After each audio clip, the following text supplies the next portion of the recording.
Hello. Hey guys, welcome back to Critical African Thinkers. How is my cat family doing? How's everyone doing? Remember, this is a place where we examine everything under the microscope of logic to ascertain what is most factual and logically consistent. So today, let's have another 30 minutes show.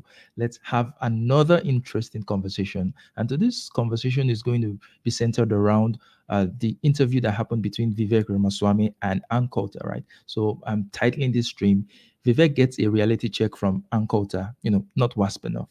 So yesterday, or when I woke up this morning, I saw a 1 minute clip on Twitter, right? And the thing that came out from that clip was Ann Coulter saying that during the election, during the time that Vivek was running for president, that she agreed with almost everything that he said, that she liked his talking points, she liked his positions, she liked his policies, but that despite all that, she still wasn't going to vote for him. And the only reason she wasn't going to vote for him was because he's Indian. Now, because that was a 1 minute clip, when I first heard it, I was like, I actually made this comment under the tweets that I saw that clip. I said she's obviously being sarcastic, that she's joking. That was my honest to God reaction. I believe that she was joking. I believe that she was just trying to be hyperbolic, maybe to, she was teasing Vivek Ramaswamy, right? But it did turn out she wasn't joking. She was very, very, very serious with her comment. She was serious with the fact that although she liked everything that Vivek stood for in terms of principles, she wasn't going to vote for him because he's Indian. That's exactly what happened. So, right. Before we get into the conversation today, like, share, and subscribe to the channel. If you like, if you like reading interesting fiction, please go check out my crime fiction novel, Hotel Shendam. The link is in the description of this video. So I'm going to be reacting to about an 11-minute clip of that conversation. Now, when I first watched that 1 minute clip and I was under the impression that she was joking, I was like, okay, is there more to this? And the person who had shared it said there was more, and he shared a 10 minute clip, which I watched, and it just blew my mind. And I was like, okay, I need the full episode because I did not want to take anybody out of context. I wanted to do Ann Coulter the full due diligence. I wanted to give her as much charity as was possible. So as on my way to work this morning, I listened to the full episode. It was about an hour and some minutes. I listened to the full episode. And I can tell you for a fact that there were worse things than in this 10 minutes clip. So it's easy to just say, oh, this woman is a racist. I'm not going to say that, right? I think that detracts from the conversation, right? And I'm sort of happy that Vivek didn't call her that, even though what she said, many people can interpret it as being a racist, right? I'm glad Vivek took her on the point, right? But Vivek seemed like a quote unquote a pick me. He seemed like someone who was desperately trying to be accepted. He was desperately trying to be American, and this person is telling him that what, you're not exactly seen as American, right? So anyway, that's just for introduction to this stream. Let's get right into the video itself, and I'll share my thoughts as it proceeds. Yeah.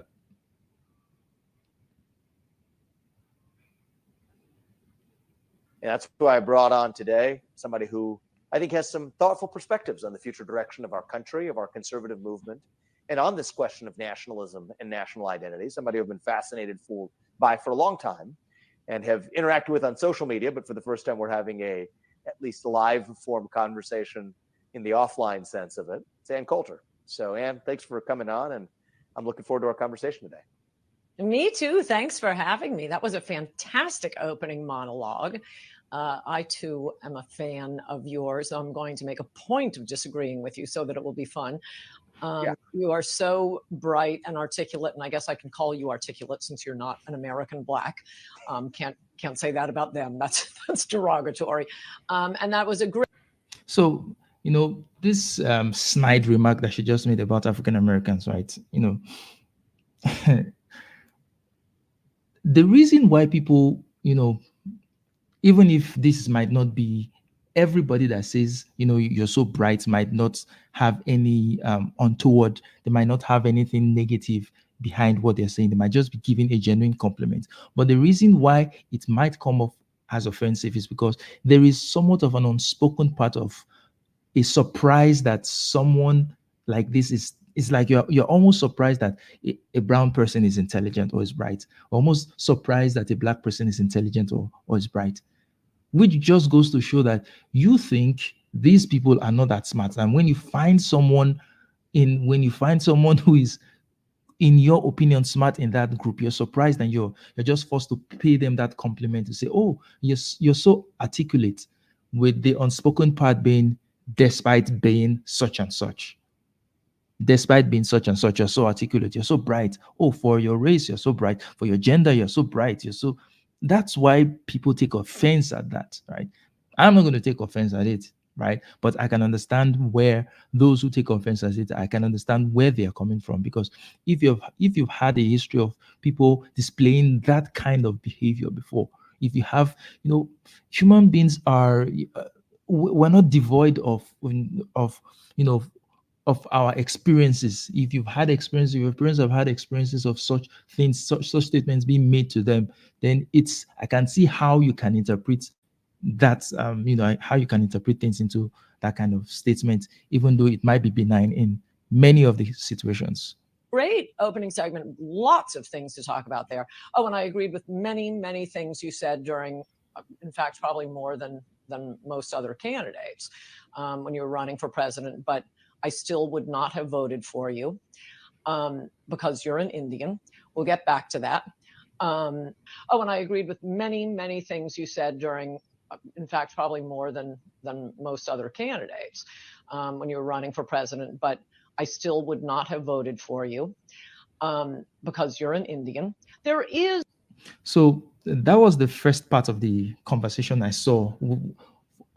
After seeing that part of the conversation, I was like, oh, there's no way she's saying this. She's being sarcastic. I mean, if you even look at her body language, if you look at the way she was, rolling her eyes and everything, my initial instinct was to say she's being sarcastic. She's just trying to tease Vivek Ramaswamy. It turns out she wasn't. She was dead serious.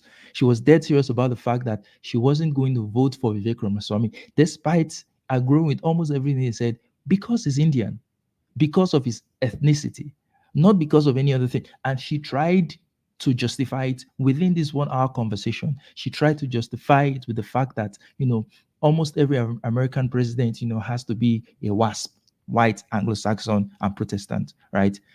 She didn't just say that there's been a history of such. She said that should be like the standing criteria, right? And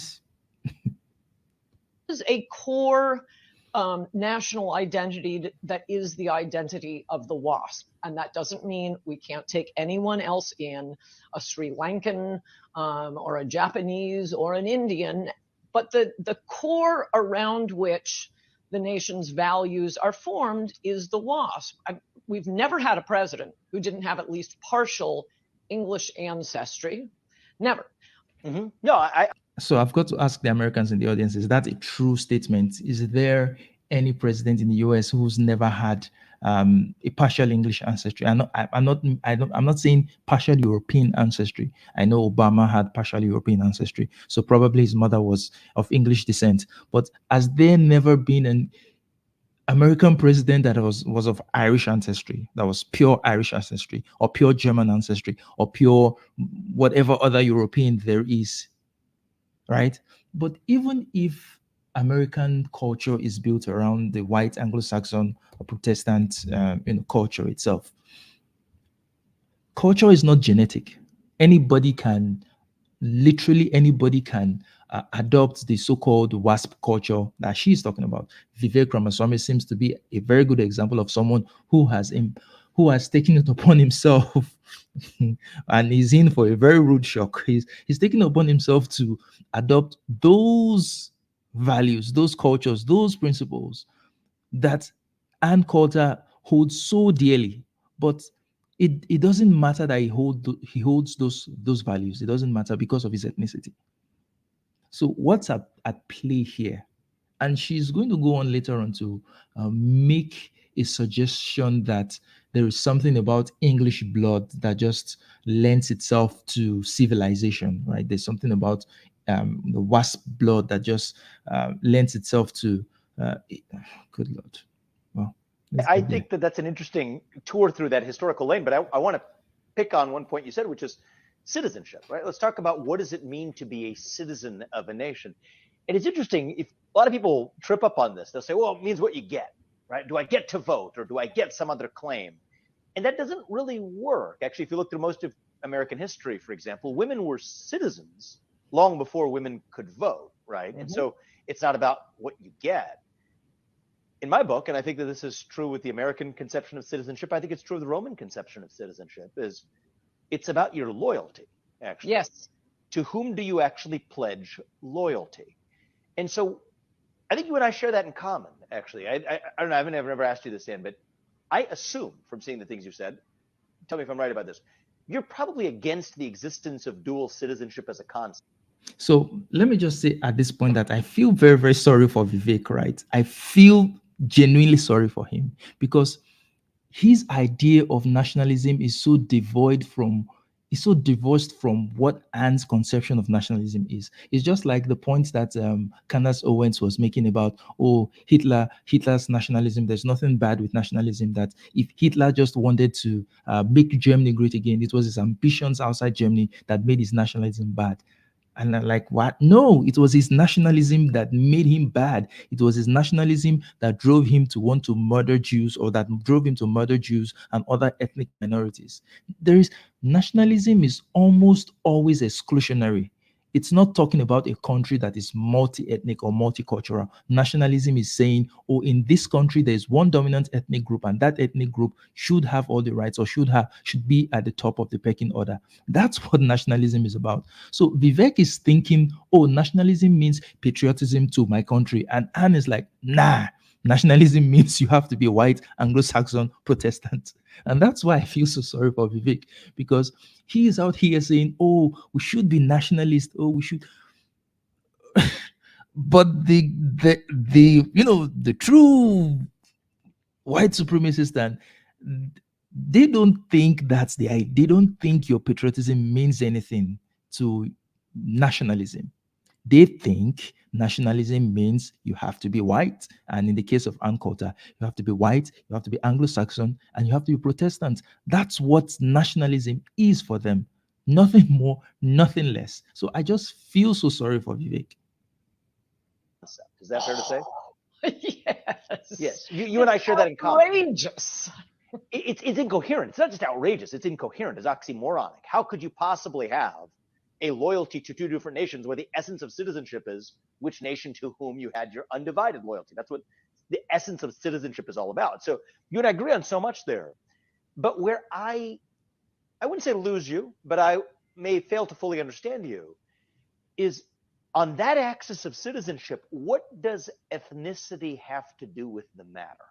And I think you would be well served, and maybe this could be a great platform for you to do it, to make the case for why that, what you put at WASP basis for the American identity, how is that relevant against a backdrop of which you got the WASP seventh generation descendant of some rich guy on the Upper East Side in Brooklyn that pretends to hate this country because it's the cool thing to do, versus somebody who came here as the kid of immigrants, but pledges loyalty to this country? If loyalty was the axis for citizenship, aren't you actually committing a bit of a sin, reverting back to a conception of citizenship that has nothing to do with loyalty in the first place? Now, I think this is a fantastic question that Vivek is asking, right? I think it's a good question that he's asking, right? But let's see how she answers it.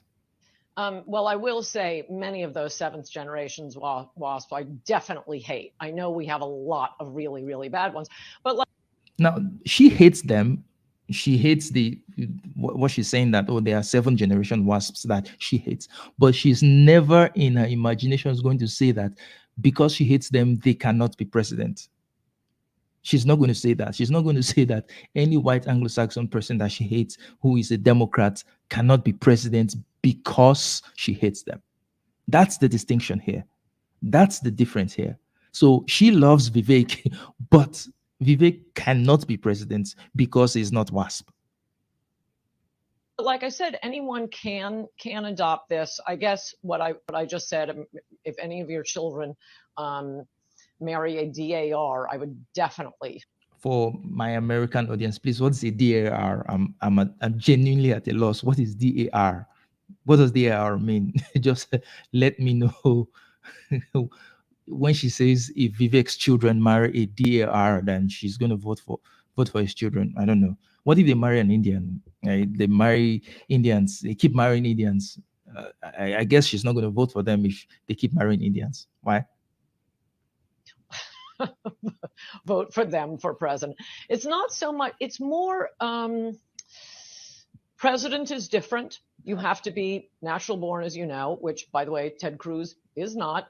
Basically, on. So this point that she's making, that the president has to be naturally born in the U.S., where all the U.S. presidents born in the U.S. I mean, George Washington. I can't remember. My American audience, you can tell me. Was George Washington born in the U.S.? All the the earliest U.S. presidents, were they born in the U.S.? Were there never any presidents that were born outside the U.S.? I don't know, man. I don't know. This just seems counterfactual, right? If her point is to say that a requirement for being president must be that you must be born in the U.S., and if there is a founder, if it is the founder of the U.S. that was born outside the U.S., doesn't that just just throws a wrench into that theory that you have to be born in the U.S.? Because of what you were just describing, where is the loyalty? So ambassadors' children born actually in the United States are not natural born, but that's a total sidebar. I've gotten. It's actually not a sidebar at all. I mean, the fact that ambassadors' kids born in the United States are not citizens is actually an overlooked fact. It's not an overlooked fact. I mean, for someone this bright, you're dumb as well, Vivek, right? For example, and the embassy of say Nigeria in the US is Nigerian property. Even though it's in the US, it's still is regarded as the sovereign of the Nigerian state. So how is it out of place to say that the ambassador's kid is a sovereign of the country that their parent is representing? That's literally it. They are an ambassador for their country. It means that anywhere they are within that place, they are their country. So it's very, very reasonable and logical that they don't have birthright citizenship. The ambassadors' children don't have birthright citizenship because their parents at that point in time, they are not quote unquote living in America. They're living in their country. They are representing the interests of their country in America. So for someone this bright to be this dumb is surprising. Kid of an ambassador from Mexico does not enjoy birthright citizenship. Neither does somebody who's in this country illegally. Yes. Birthright citizenship either, right? So that's actually a quite important logical chain. But I go back to, forget even because you get into this constitutional, legalistic, and I like that stuff, but we'll just put that to one side for a second. But the essence of American identity, I think there's a part of you that believes, I think you basically said so, that part of that identity is tied to a certain Anglo-Saxon heritage of this country, and that you're more American if you've vested into that over the course of generations that are descended from that, rather than somebody who came here with a civic commitment to the country, went through the naturalization process, and then their kids may in some real sense of the word. And the reason I respect you is that you actually have the, so to speak, the stones to be able to say it, is that you think that there's a difference in the status of the Americanness of that person. And that's where I think I disagree with you, but I want to give you the opportunity to air the case for that strand of national identity that I think we ought to just smoke out and be able to have a discussion about. So, Vivek is struggling really to not call Ann Coulter a racist, which would be, if he did call her a racist, that would be, it wouldn't make any sense because he has said that America is not a racist country. So there's no basis for him to now say, oh, Ann Coulter is racist, right? He has defended, he has fought against that idea that they are racists in America. So he can't say this, even though what she's saying to him here is almost literally racist. He's trying to give her an out. He's trying to tell her, okay, do you mean, he's even trying to help her that, oh, do you mean this? Do you mean this? And she was just like, nah, you're not white. You can't be a true American. You can't be president. Yeah, you're not white. You're not Anglo-Saxon. And she really went in a dig about Catholics. You might not find it in this clip, but I don't know, she just, it's like she hated Catholics. She even made the point that, oh, countries, European colonies that were predominated by Catholics were underdeveloped. They didn't have freedom. They were not as developed as the countries that were predominated by European Protestants. She just had, good Lord. Well, the reason I mentioned the natural born citizen is I'm only talking about President of the United States. So obviously the framers thought there was something different about being president, the one man who holds one entire branch of government in his hands. It doesn't just say anything about who could be a Supreme Court justice, and they have a little more power than the president, by the way, or Secretary of State, or governor, or obviously senator, or any other position, but president, and I guess by extension, vice president. That is something that the framers did think was so important that you had this deep generation-wide loyalty. And why would they think that? Well, as many said at the time, freedom is a wonderful thing, but it's a very hard thing to learn. And one of the things, and I cite these polls in my book, Adios America, it's striking and depressing that lots of our very best immigrants just do not understand the Second Amendment. They do not get the First Amendment. And you take polls of them, should you have a right to bear arms? Should hate speech be banned? And it's noticeable that large percentages of immigrants and children of immigrants really don't get that. And I think that is the point of having natural born citizen only for president, that this is a really delicate thing we have, this freedom to bear arms and there being no such thing as hate speech. And it's just an additional little safeguard. So let's unpack all that dumb fuckery that she just said, right? There's something special about being president, right? To protect against eroding the Constitution. Now, anybody can become the Supreme Court judge, or according to her, or a governor. And she admitted that the Supreme Court judges have more power than the president. The president is not a monarch in the US. The president is not a dictator in the US. So how the president alone cannot even decide that this is the way the Constitution should be protected. So let's just go by her logic. Oh, you have a WASP president who wants to defend the Second Amendment. He wants to defend the First Amendment and whatever, right? And then you have the other branches of the government being populated by, immigrants, quote and unquote, who don't share that value, and they want to change those things. Now, who the hell do you think is going to come out on top? Do you think that the president can impose his will? Do you think that the president alone can defend the Constitution against other branches of the government that, want to change it? How dumb did she even think about what she's saying? Oh, that freedom is a delicate thing, right?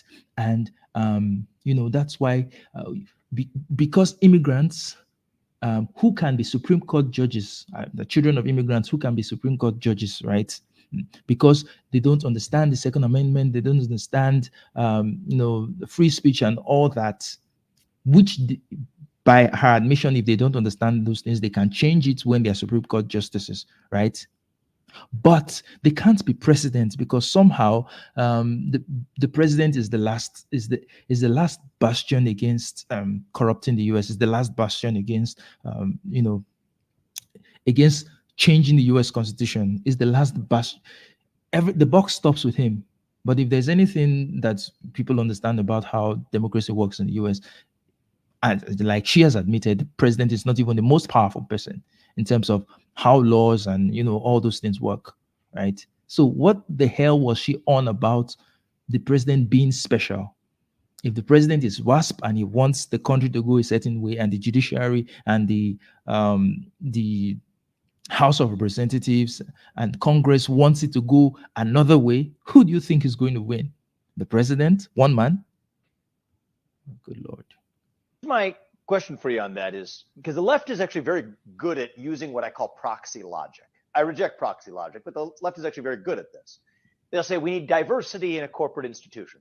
So we're going to select for diversity of thought, not by screening candidates for the diversity of their thoughts, but by screening them for the diversity of their skin color, which is a really curious thing. If you care about diversity of thought in a boardroom, why do you care about diversity of shades of melanin or the diversity of your X or Y chromosomes? You could have a room full of people that look really similar to one another and think very differently, or a room full of people that look really different and think the same, which is much of what you get in corporate America today. So that's what I call reasoning by proxy, where one of the things I've often said to the left is, if you want to select for diversity of thought, screen candidates for the diversity of their thoughts. If you want to select for diversity of experience, screen candidates for the diversity of their experiences. That might be a better way of achieving your stated goal than to use the logic of proxy. So again, the constitutional questions to aside, I think we're talking about a cultural matter relating to national identity. My question for you is, I worry that you may, I say this respectfully, maybe making some of the same category error that our friends on the left make, to say that, yes, it is shameful that immigrants and kids of immigrants often have no idea what the heck the Bill of Rights is actually about, that the Second Amendment exists not to protect some guy who wants to go sport hunting, but it's the one amendment that puts the teeth in all of the other ones. These are basic concepts that many immigrants, first-generation Americans, and for that matter, I can say it from having gone to school with many of the WASP varieties that populate places like Harvard too, where I've gone, goes for any sixth or seventh generation American too. It's shameful, the level of civic absence of knowledge, a black hole of understanding of the history of our country. And I guess my question for you is, so my question would be, she is painting it as if immigrants, the children of immigrants, do not have the knowledge of the US Constitution. There are certain basic civic things that they do not understand, that they don't hold on to. But that may just be true for so many WASP Americans as well. They might not have a better. I don't think that she thinks that any any Democrat any WASP who is a Democrat has an understanding of the US Constitution. But on that basis, would she say that they are not American enough?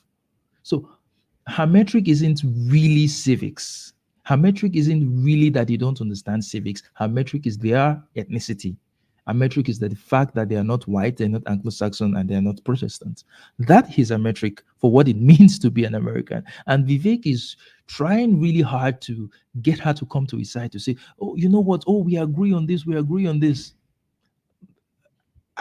I feel really, really sorry for Vivek. I do feel sorry for him. But I don't anyway. Why solve for that through what I would argue is a pretty poor proxy, whether or not you're talking about a safeguard? If there could be a safeguard to ensure that you have leaders in this country or citizens of this country that have a better understanding of that, I would love that safeguard. I personally believe that every high school senior should have to be able to pass a basic civics test, the one we ask immigrants to pass, before becoming a voting citizen of this country. Before you cast that ballot in a ballot box, you better darn know what branch of government the president leads. And what if a WASP, a seventh generation WASP, doesn't have that knowledge? They shouldn't have the rights to vote as well? What if they don't pass the civics text? They shouldn't have the right to vote as well? And yet, you actually have more people who would fail the test that naturalized citizens are likely to pass who aren't even naturalized citizens. Why not solve for the actual target that you and I both care about, which is loyalty and an understanding of what you're actually pledging loyalty to, rather than using what I would argue is a left-like false proxy target that you use to solve for the same thing? Now, I would answer that question for Ann Coulter. The reason she is doing that is because both of you have different definitions of what it means to be American or what it means to be a nationalist. What it means to be American for Ann Coulter is to be white, Anglo-Saxon, Protestant. You are thinking what it means to be American is to, oh, know the civics, to be patriotic, um, to believe in the Constitution, to believe in the American dream, and all those things. And she's like, nah, nah, that's not what it means. That's why she's saying all this. It isn't really true that the seventh generation WASPs are voting worse than the immigrants. One of the problems with the immigrants we've been taking in, actually probably any immigrant, but definitely 90% of legal immigrants come from the third world. They're used to authoritarian governments. They block votes. And every 4 years, I have to hear about how, no, I think we're going to take the Hispanic vote this year. I think we're going to get the Asian vote. No, you're not Republicans. Every election is decided by slight movements of the white vote. Now, the fact that the white vote is that close, yeah, okay, I hate 50% of them. No, now this is very revealing what she just said. That every election is decided by slight movements of the white vote. And this just goes to show Republican thinking, right? It's only the white votes that actually matter because they are the ones that it's what they do that determines the outcome of the election. And it seems very ironic that she would be bitching about what immigrants do or the voting patterns of immigrants when their voting patterns doesn't even matter at all from her admission. It doesn't matter what the Hispanic voters vote. It doesn't matter what the blacks, it doesn't matter what the Asians do. What matters is how is that, that white vote, where are they going to tilt towards in any election? So she should be much more mad. She should be madder at, at white people. So why is her anger directed at the wrong people? If every election cycle is decided by, slight movements in the white vote, then it's white people that's the problem. Not these immigrants, not these brown people that you seem to be very, very scared of. And but they're the ones who change their mind and look at the different candidates. It's much more easy to boss around people who've come from an authoritarian culture. And yes, take your point that this is, at least for this one position, president, you are looking at something other than just what the person actually believes. But nobody really knows what a person actually believes. So why not have a fail safe? I want to hear you say it. And I'd also be more comfortable if you're third generation and have some English or British blood in you. yeah, That's why I brought up. so that's her metric, British blood. That's her metric for being an American. That's the fail-safe mechanism that she has for being an American. And it's just so telling. So, I think Ann Coulter is more stupid than she is racist. I think she's more like she's very dim, and this just highlights the fact that she's this successful points to how America rewards mediocrity. The fact that someone like this with this kind of dumb ideas has this sort of national platform, has book deals, had access to the former president, or is a commentator on political platforms, on mainstream media, on social media, and all. The fact that she has this much influence and power just shows how much mediocrity is rewarded. Someone like this, like someone like Elon Musk, and someone like, yeah, people are going to. Someone like this, someone like Elon Musk, someone like Dave Rubin should be flipping burgers, but they're controlling a lot of wealth. Yeah, they are controlling a lot of wealth and influence. And it probably may have to do with the fact that they are WASP. Yeah, Dave Rubin is Jewish, but yeah, he's still white anyway. So, well, I can see that the chat is lit with so many comments, right? Fred says a cultural thing. Well, today I'm not going to be able to take anybody in because I want this thing to just be 30 minutes long. It's 33 minutes already. So tomorrow we're going to have an extended show where we can contribute. Everyone can come in, and we just talk about this and some other things that I've talked about so far, right? So maybe I can just go through some of the comments. Oh, wow, there are lots of comments. There are lots of comments. There are lots of comments. There are lots of comments. Damn. Mm. Charles Stanley says, Charles, people believe what people like called to say. I can't remember. Anyway, there was one comment I made to Mark today on the Discord channel, which was, I was like, my problem is how prevalent is this type of thought, this type of ideology that Ann Coulter has in right-wing circles, in conservative cycles. Is this fringe, or is this the mainstream idea within conservative circles of what it means to be American, right? Because if this is what it means, if this is what nationalism means for the broader generality of Republicans or conservatives, then it's telling a lot. It does tell a lot, right? So, guys, thank you for coming to the stream today. I'm sorry that I am not able to let anybody come in. I'm sorry I'm not able to let anybody come in. By tomorrow, we're going to have an extended show and would take all those comments. So, like, share, subscribe, and I will catch you tomorrow in another live stream. It's bye for now.